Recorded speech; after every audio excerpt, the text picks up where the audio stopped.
नमस्कार। The Naveen Purohit show, प्रेम, वासना और मीडिया रिपोर्टिंग यानी कि लव, लस्ट और मीडिया रिपोर्टिंग में आपका स्वागत है। मैं हूं आपके साथ नवीन पुरोहित। मुझे वर्तमान समय में समाज में तार तार होते रिश्तों की मर्यादाओं में घट रही जघन्य और क्रूर घटनाओं की मीडिया रिपोर्टिंग में प्रेम और प्रेमी, पति और पत्नी जैसे शब्दों से घोर आपत्ति है।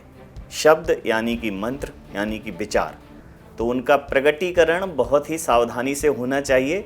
बहरहाल शब्द संयोजन के मामले में यह किसी एक समाचार पत्र या टीवी चैनल का हाल नहीं है, बल्कि समूचा मीडिया जगत जाने अनजाने पवित्रतम भावों को आत्मसात किए हुए शब्दों का इस्तेमाल अपराधों, अपराधियों और स्तरहीन घटनाक्रमों को परिभाषित करने में कर रहा है। शब्द की शक्ति और उसका समाज पर प्रभाव, जरा सोचिए, विवत्स अपराधों को अंजाम देने वाले ये लोग क्या प्रेम का अर्थ भी जानते होंगे? शब्द केवल ध्वनि नहीं होते, वो विचार होते हैं, और विचार केवल मानसिक तरंगे नहीं, वे समाज के भविष्य की नींव होते हैं। जब शब्दों का प्रयोग अनुचित रूप में किया जाता है तो वो भ्रम फैलाते हैं, मूल्यों को धूमिल करते हैं और नई पीढ़ियों की सोच को दूषित करते हैं। आज मीडिया जगत, चाहे वह इलेक्ट्रॉनिक हो, प्रिंट हो या डिजिटल, पति पत्नी, प्रेम और प्रेमी जैसे पवित्रतम शब्दों का प्रयोग हिंसा, हत्या और काम वासना से प्रेरित घटनाओं के संदर्भ में कर रहा है।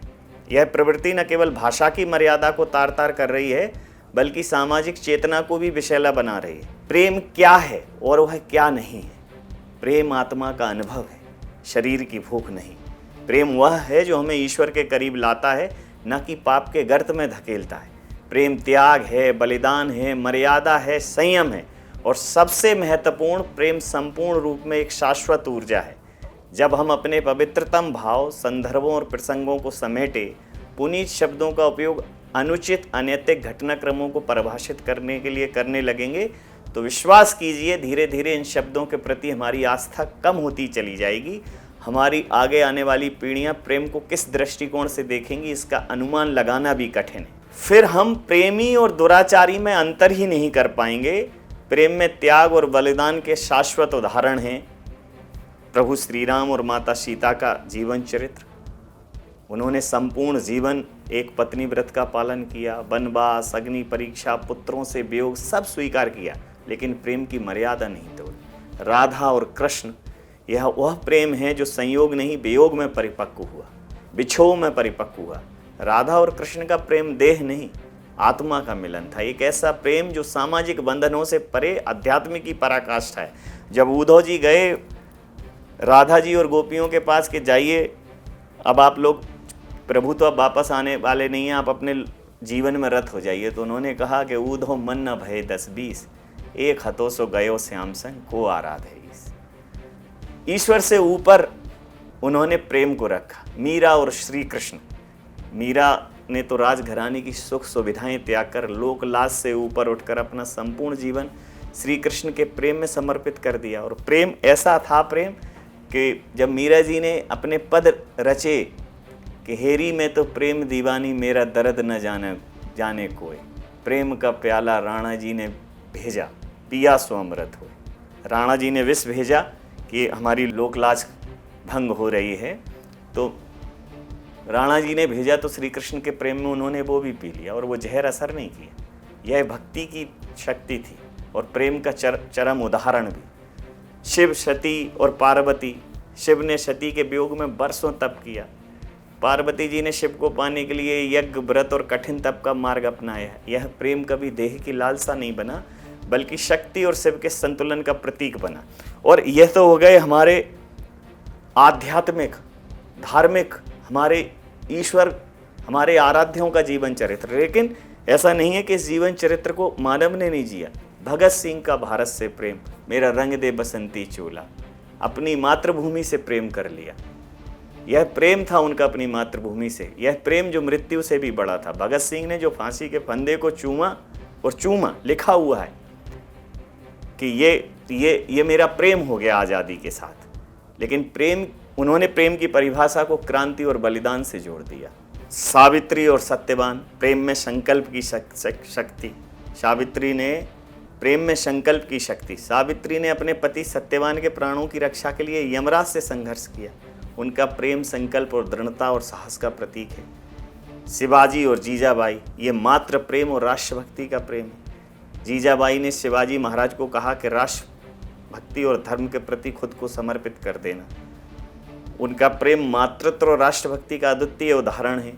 गुरु गोविंद सिंह और उनके 4 साहबजादे धर्म के लिए बलिदान हो गए, अपने चारों पुत्रों को धर्म की रक्षा के लिए बलिदान कर दिया। यह प्रेम धर्म और कर्तव्य के प्रति समर्पण का प्रतीक है। रानी पद्मावती और राणा रतन सिंह, आत्मसम्मान का प्रेम, कि आपने आत्मसम्मान की रक्षा के लिए खुद को अग्नि में समर्पित कर दिया, जौहर कर दिया। तो ऐसे प्रेम के कई उदाहरण हैं।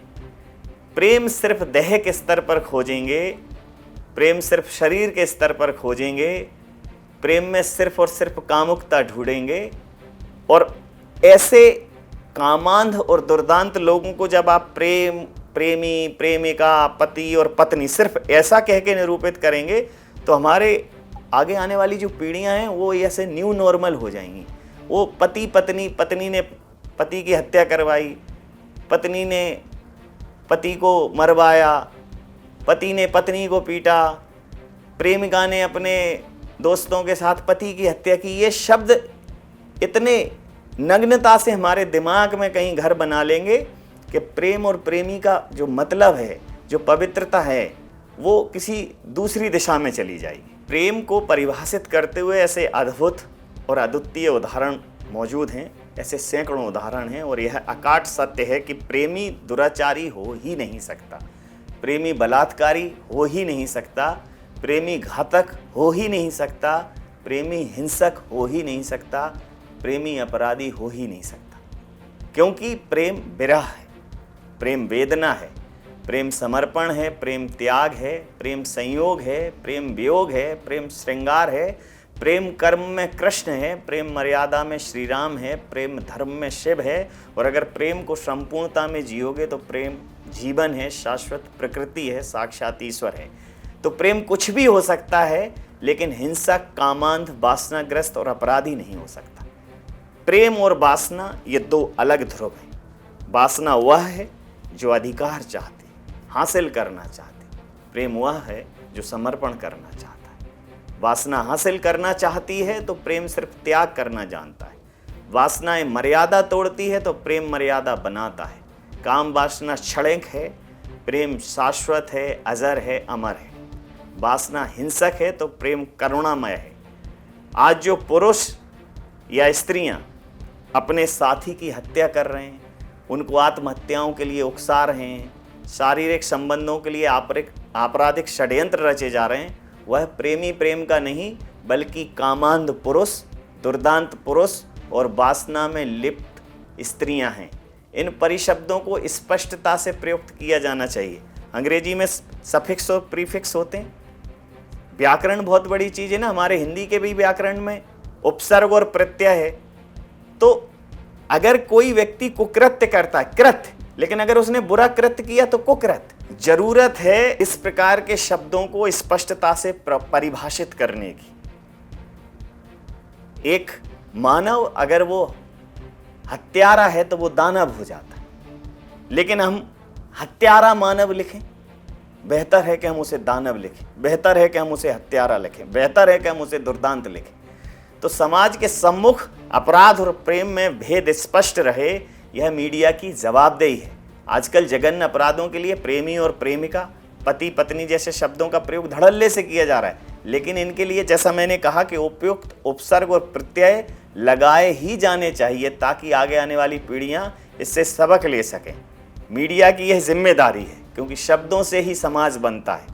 पत्रकारिता केवल घटनाओं की रिपोर्टिंग नहीं होती, वह दिशा देने का भी माध्यम होती है। जब कोई टीवी एंकर या अखबार प्रेम प्रसंग में हत्या लिखता है, या पति ने कराई पत्नी की हत्या, या पत्नी ने पति को उतारा मौत के घाट, या प्रेमी हुआ सास के साथ फरार, तो वह अनजाने में प्रेम जैसे उच्चतम भाव को हिंसा से जोड़ रहा है, उच्चतम भाव को कहीं ना कहीं निम्नता के साथ परिभाषित कर रहा है। यह महज एक लापरवाही नहीं बल्कि एक सांस्कृतिक अपराध है जो जाने अनजाने में आज मीडिया कर रही। मीडिया को चाहिए कि वह ऐसी घटनाओं की रिपोर्टिंग करते समय शब्दों का चयन करने हेतु अत्यंत संवेदनशीलता बरते। प्रेमी ने प्रेमिका की हत्या की जैसे शीर्षकों को तुरंत त्यागा जाए, उसके स्थान पर सत्य के अधिक निकट शब्दों जैसे काम वासना में अंधे युवक का अपराध, या वहशी संबंधों से जन्मी त्रासदी, या वहशी दरिंदे ने वासना के खातिर प्रेम को छला। हम उस प्रेम के नाम के झूठे आवरण को तार तार करें। प्रेम बलिदान है और वासना स्वार्थ। प्रेम मर्यादा है और वासना अराजकता। प्रेम रचता है, बनाता है और वासना नष्ट करती है। तो यह चेतावनी है भविष्य के लिए कि शब्दों का गलत प्रयोग हमारे लिए संस्कारों की हानि बनेगा। आज अगर हमने प्रेम और वासना के बीच की विभाजन रेखा नहीं खींची तो आगे आने वाली पीढ़ियां कृष्ण को भी दुर्योधन की तरह देखेंगी, राधा के प्रेम को भी अवैध संबंध कहेंगी, मीरा की भक्ति को पागलपन और राम के त्याग को मूर्खता समझेंगी। शब्दों की मर्यादा ही संस्कृति का मूल है। शब्द मंत्र होते हैं, उनका उच्चारण हमारी सोच को दिशा देता है। प्रेम जैसे शब्द को काम वासना से जोड़ना केवल शब्दों की अशुद्धि नहीं, समाज के मूल्यों की भी भ्रांति है। हमें आज ही से जागना होगा। हमें प्रेम को उसका वास्तविक स्वरूप देना होगा। हमें वासना को उसको सही नाम से पुकारना होगा। हमें काम वासना के राक्षस को नग्न करना ही होगा। हमें मीडिया को सच्चे और संवेदनशील पत्रकारिता की ओर प्रेरित करना ही होगा। तो आइए पवित्र रिश्तों को परिभाषित करने वाले शब्दों को मर्यादित करें, प्रेम को पवित्र रखें और समाज को दिशा दें। शायद आपको लगे कि मुझे ज्ञान का अजीर्ण हो गया है, अति हो गई है, लेकिन गंभीरता पूर्वक सोचना बहुत गहरी बात है। विष और अमृत दो शब्द हैं, लेकिन तासीर में जमीन और आसमान का फर्क है। दोनों की प्रकृति एकदम भिन्न है। एक जीवन का नाश करने वाला है, दूसरा जीवन देने वाला है। जितना अंतर विष और अमृत में है, उतना ही अंतर प्रेम और काम वासना में है। उतना ही अंतर प्रेमी और कामांध व्यक्ति में है। प्रेम की पीड़ा भी सृजन करती है। एक क्रोंच पक्षी के बध को देख के वाल्मीकि जी ने रामायण लिखी, वाल्मीकि रामायण। और जिस भी शायर ने ये लिखा होगा कि प्रेम में उसने धोखा खाया तो उसने क्या लिखा कि खुश रहे तू सदा ये दुआ है मेरी, बेवफा ही सही दिल रुबा है मेरी। अगर उसके साथ छल भी हुआ, उसके साथ धोखा भी हुआ, तब भी उसने दूसरे की सलामती के लिए दुआ मांगी। ये प्रेम है, ये मोहब्बत है। जा मैं तन्हा रहूं तुझको महफिल मिले, डूबने दे मुझे तुझको साहिल मिले, मौत ही आखिरी अब दबा है मेरी। ये भी उतना ही पवित्र है। ये जो गीत, जितनी रामायण प्रेम से उपजा है। प्रेम की पीड़ा भी दूसरे जग के परहित के लिए होगी, लोकहित के लिए होगी।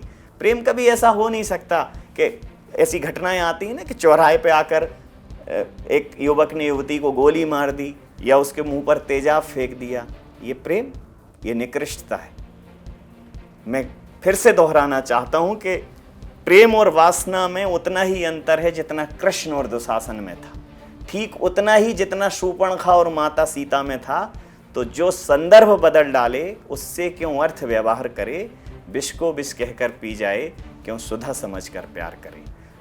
तो प्रेम और वासना का स्पष्ट अंतर हमें आज अपने साहित्य में, हमारी सोच में, हमारी मीडिया रिपोर्टिंग में करना ही होगा।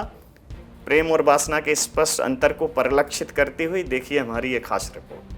आज समाज में रिश्तों की मर्यादाओं को तार तार करती हुई घट रही जघन्य और क्रूर घटनाओं पर मीडिया रिपोर्टिंग और उन घटनाओं को बताने में इस्तेमाल किए जा रहे शब्द न सिर्फ अनुचित हैं, बल्कि समाज पर भी गहरे तौर पर गलत प्रभाव छोड़ रहे हैं।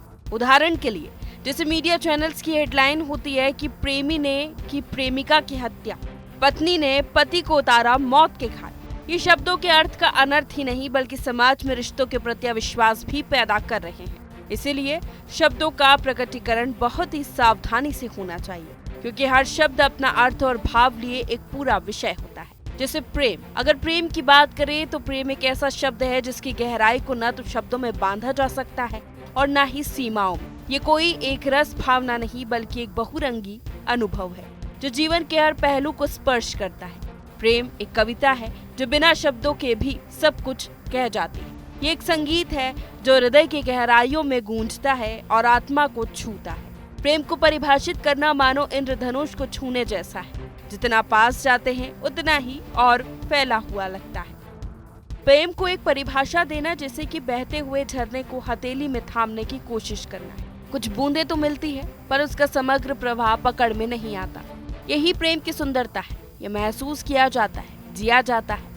ये पूरी तरह कभी समझा नहीं जा सकता। प्रेम कोई गंतव्य नहीं, एक यात्रा है जो हर उस मोड़ पर सुंदर है जहाँ सच्चाई, समर्पण और स्वीकृति है। प्रेम तब परिपूर्ण होता है जब वह स्वतंत्र करता है। प्रेम कभी बांधता नहीं है। प्रेम एक छोटा सा शब्द है, लेकिन इसका प्रभाव इतना गहरा कि सृष्टि की उत्पत्ति से लेकर आज तक का हर भाव, हर विचार कहीं ना कहीं इसी से जुड़ा है। ये वे अनुभूति है जो भाषा, संस्कृति, उम्र और समय की सीमाओं से परे है। प्रेम केवल दो हृदयों के बीच का संबंध नहीं, बल्कि ये तो एक शक्ति है जो जीवन को अर्थ, संबंधों को स्थायित्व और आत्मा को शांति देती है। प्रेम में शब्द गौण हो जाते हैं और भावनाएं मुखर। ये वे संवाद है जो बिना बोले भी समझा जा सकता है। आंखों की चमक, स्पर्श की गर्माहट, मौन की गहराई, ये सब प्रेम की अभिव्यक्ति के माध्यम बन जाते हैं। प्रेम कोई पाठ्यक्रम नहीं जिसे सीखा जा सके। ये एक अनुभूति है जिसे केवल जिया जा सकता है। ये वे धागा है जो टूटे रिश्तों को फिर से जोड़ सकता है। ये वह आईना है जिसमें हम अपने सबसे सुंदर रूप को देख सकते हैं। निस्वार्थ, सच्चा और संपूर्ण। प्रेम का अर्थ केवल साथ रहना नहीं, बल्कि एक दूसरे की आत्मा को समझना है। और जब ये समझ विकसित हो जाती है तब प्रेम सिर्फ भावना नहीं, बल्कि एक जीवन दर्शन बन जाता है। प्रेम का स्वरूप। प्रेम के कई रूप हैं। माता पिता का संतान के प्रति प्रेम, भाई बहन का स्नेह, मित्रों की आत्मीयता, गुरु का शिष्य के प्रति दुलार। प्रेम दो व्यक्तियों के बीच गहराई से जुड़ाव का प्रतीक होता है। हर रूप में प्रेम की भावना अलग होती है, पर मूल एक ही होता है, निस्वार्थता, समर्पण और अपनापन। प्रेम और प्रकृति। प्रेम केवल मानव तक सीमित नहीं है। प्रकृति में भी प्रेम स्पष्ट रूप से झलकता है। वृक्षों का धरती से प्रेम, नदियों का सागर की ओर बहता झुकाव, चांद का रात से जुड़ाव, पक्षियों का अपने घोंसलों के प्रति मोह, ये सब प्रकृति प्रेम के उदाहरण हैं। प्रेम वे फूल है जो मानव को प्रकृति से जोड़ता है, जो हमें सिखाता है कि बिना कुछ मांगे भी देना संभव है। प्रेम में शक्ति और साहस। प्रेम को अक्सर कोमल भावना माना जाता है, लेकिन यही कोमलता भीतर से सबसे अधिक सशक्त बनाती है। प्रेम करने वाला न केवल दूसरों के लिए जीता है, बल्कि अपने अहंकार, स्वार्थ और सीमाओं को पार कर देता है। प्रेम वे दीप है जो अंधकार में भी आशा की लौ जलाए रखता है। प्रेम और समय। समय के साथ प्रेम बदलता नहीं, बल्कि परिपक्व होता है। किशोरावस्था का आकर्षण जब जीवन साथी के प्रति गहरे विश्वास में बदलता है, तब समझ आता है कि प्रेम केवल भावना का खेल नहीं, बल्कि ये जीवन की जिम्मेदारी का सबसे खूबसूरत रूप है। समय प्रेम की परीक्षा जरूर लेता है, लेकिन जो प्रेम सच्चा होता है वह हर परिस्थिति में निखरकर और उज्जवल हो जाता है। प्रेम और साहित्य। प्रेम साहित्य की आत्मा है, चाहे वे मीरा की भक्ति हो, राधा कृष्ण की लीलाएं हो, लैला मजनू की कहानी हो या फिर शेक्सपियर का रोमियो जूलियट। हर युग के साहित्य में प्रेम ने अपनी छाप छोड़ी है।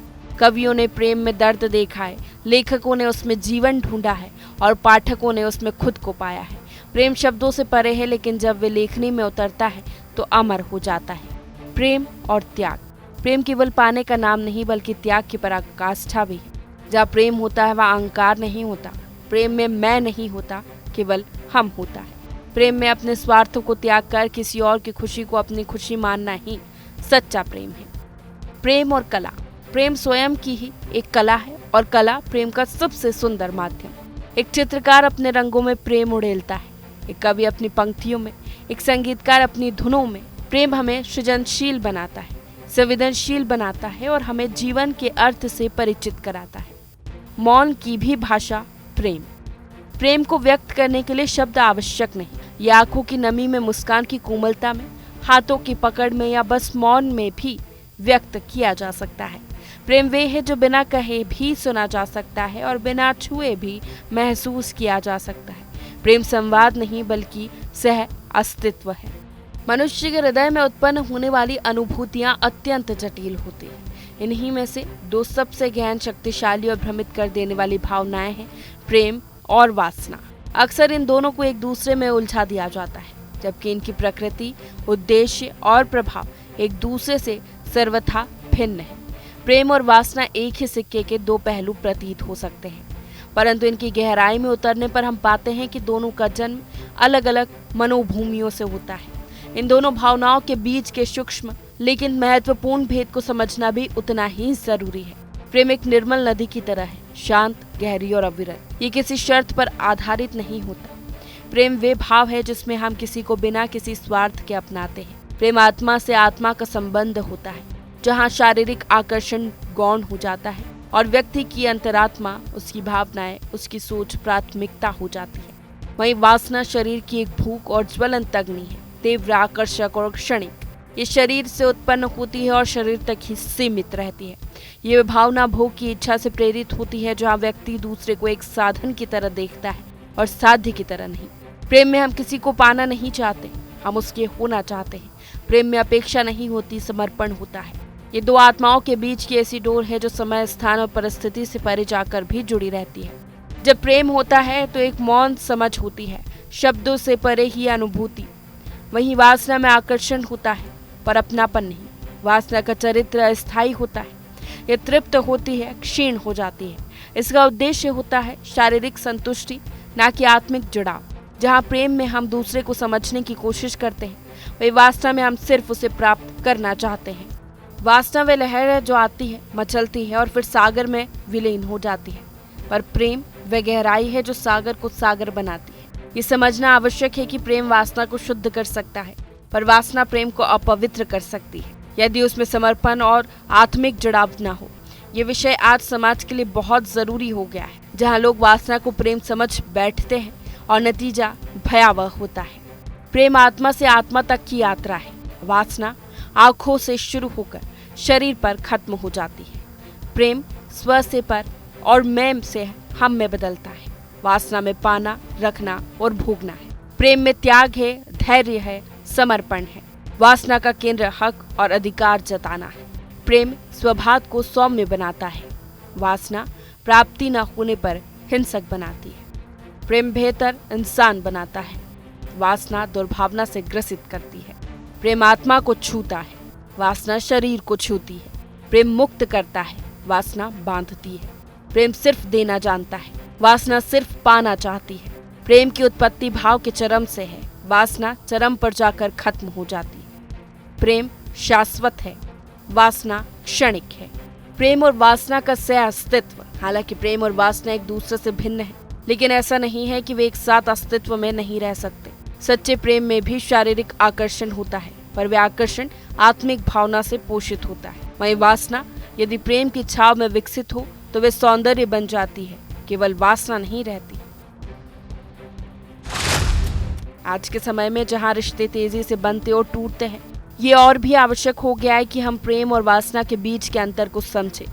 प्रेम हमें पूर्ण बनाता है, जबकि वासना हमें अधूरा छोड़ सकती है। इसीलिए उसे प्रेम न समझें। प्रेम में उत्पत्ति हृदय और आत्मा, वासना में इंद्रियां और शरीर। प्रेम का उद्देश्य आत्मिक जुड़ाव, वासना का शारीरिक संतुष्टि। प्रेम में अवधि दीर्घकालिक और स्थायी, वासना में अल्पकालिक और क्षणिक। प्रेम का भाव समर्पण, सहानुभूति, त्याग। वासना का स्वार्थ, लालसा, अधिकार। प्रेम का दृष्टिकोण तुम्हारे साथ जीना है, वासना का तुम्हें पाना है। प्रेम का परिणाम संतोष, शांति, विकास। वासना का असंतोष, बेचैनी, रिक्तता। आज टीवी अखबारों में आए दिन ऐसी खबरें दिखाई और सुनाई देती है जिनमें रिश्तों की महत्वता और मर्यादा दोनों तार तार होते नजर आते हैं। और घटनाओं की रिपोर्टिंग करते समय मीडिया हाउसेस जिस तरह के शब्दों का प्रयोग करते हैं, उनसे न केवल शब्दों की बल्कि सांस्कृतिक ढांचे का भी अपमान होता है। जैसे प्रेमिका के साथ रहने के लिए पत्नी की हत्या, बॉयफ्रेंड ने शादी से मना किया तो प्रेमिका ने दे दिया जहर, अवैध संबंध में बाधा बना बच्चा, सौतेली मां ने करवाई हत्या। और ऐसी हेडलाइन से सनसनी हुई कई खबरों के उदाहरण हैं। मध्य प्रदेश के अशोकनगर में पुलिस ने एक युवक की हत्या का खुलासा किया, जिसमें पत्नी ने एक युवक के साथ मिलकर पति की हत्या कर पत्थरों से उसका सिर कुचल दिया था। शव अशोकनगर से 115 किलोमीटर दूर विदिशा जिले के शमशाबाद के जंगल में फेंक दिया। मामले में पुलिस ने बताया कि दोषी कई दिनों तक झूठी कहानी बताते रहे, लेकिन बाद में पता चला कि पत्नी ने 10 लाख रुपए की बीमा पॉलिसी के लिए हत्या की साजिश रची थी। इस घटना की रिपोर्टिंग करते समय टीवी और अखबारों में दोषियों को प्रेमी प्रेमिका ही लिखा गया। हाल ही में मुस्कान रस्तोगी नाम की महिला ने साहिल शुक्ला नाम के युवक के साथ मिलकर पति सौरभ राजपूत की हत्या कर दी थी। दोनों ने उसके शव को 4 टुकड़ों में काटकर एक ड्रम में डाला और ऊपर से सीमेंट का घोल भर दिया था। इसके बाद दोनों हिमाचल घूमने चले गए थे। शिमला से वापस लौटने पर मुस्कान ने अपने परिवार को वारदात के बारे में बताया। इसको दिखाते समय सभी मीडिया हाउसेस ने मुस्कान रस्तोगी और साहिल शुक्ला को प्रेमी प्रेमिका लिखकर चलाया। अलीगढ़ में हाल ही में एक मां ने अपनी बेटी का होने वाला दुल्हा ही छीन लिया और दामाद संग घर से रफूचक्कर हो गई।